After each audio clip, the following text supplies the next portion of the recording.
What are you saying, people? I am back today with another video for you.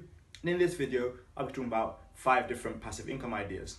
Now these 5 ideas are going to mean you have to invest your money, but you won't have to do any physical work, and hopefully your money is making more money for you. So to start off with, number 1, incubator events. For those of you who don't know what that is, if you've seen the show Shark Tank, well, it's like that but on a much smaller scale.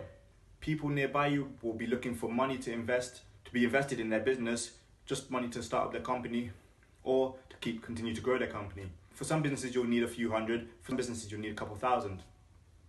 But you won't be needing to invest in hundreds of thousands or millions. So for example, someone might have a business where they're using tools to fix different things and they need money invested just to keep growing that business. They might already be set up and have a few workers, or they might just be starting out. But you'll be able to speak to them, get to know them on a personal note. Obviously you'll be able to build rapport with them. Different to investing in a business you have no idea what's going on, or investing in a business like a stock or a share where you obviously do not have anyone face to face, no one you can actually be talking to know what's happening with the company. So that's pretty much incubator events in a nutshell, and they're a decent way to invest money if you know that the business is going to be doing well, if you see potential in the business. Number 2, renting out things. So it could be a car, it could be land. Number 2, renting out things. So you can use your car, you can use land, you can use your camera, different stuff. And people will be willing to pay money to rent out other people's things and use them, either for a day or maybe sometimes even longer. But of course, there are different websites where you can find out how you can set this up. I'm not asking you to go and just hand out your car to people. Just renting out different stuff which you're not using 24/7 can be a good way of bringing in income, and you obviously won't have to physically do anything. So that is number 2. Number 3, create an online course. Now of course everyone knows Tai Lopez. This is the sort of thing he does, going on about knowledge and power and whatever. He's just selling you a course. A lot of people are buying it and it's actually effective. There are many different websites where you can put your course online, and there are actually a lot of useful courses online for small fees.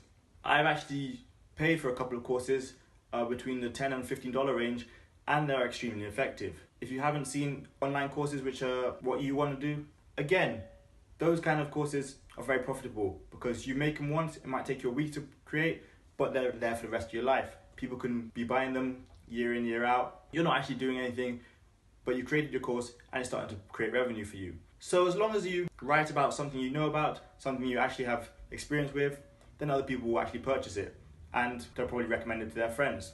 As long as you don't charge too much, you should be okay, and your course will continue to bring in people and bring in more revenue. Hopefully you don't try and overcharge people, because not many people will actually buy your course. They'll probably be able to find the same information somewhere else. But then again, I've seen people with courses worth $200, $300, and they have thousands of people buying these courses. So it just depends how you advertise it and what exactly is in your course. So that was number 3. Number 4, Airbnb. Obviously everyone knows what Airbnb is. If you've got a spare room in your house or a spare couple of rooms, you can rent them out to people year round, or if you want, you can rent out your place for a weekend, for a day, whatever it is, whenever you're not using it. But obviously people are going to pay to live in your house, and as long as you keep up your house, keep it clean for them, you can treat it like a hotel and just let people be living in there as long as they're paying for it. So you get a bit of revenue from that. The 5th and final point is automate a business. So you can have this business set up in real life, or you can have it set up online. You can have people sell stuff for you and you provide them with commission while you obviously get the main revenues, or you can sell something online and advertise it there and just have it bringing in revenues for you. Basically, if you're going to automate a business, your job is to be the provider, the problem solver, and help people out while they pay for what your services are.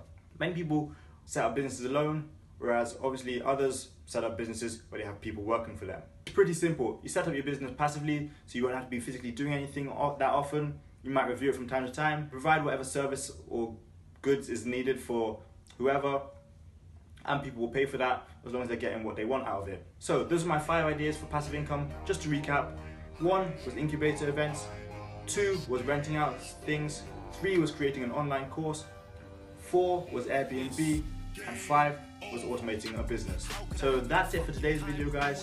Thanks a lot for watching. Make sure to like, subscribe, all of that, and I'll make sure to see you tomorrow for the next video. Peace.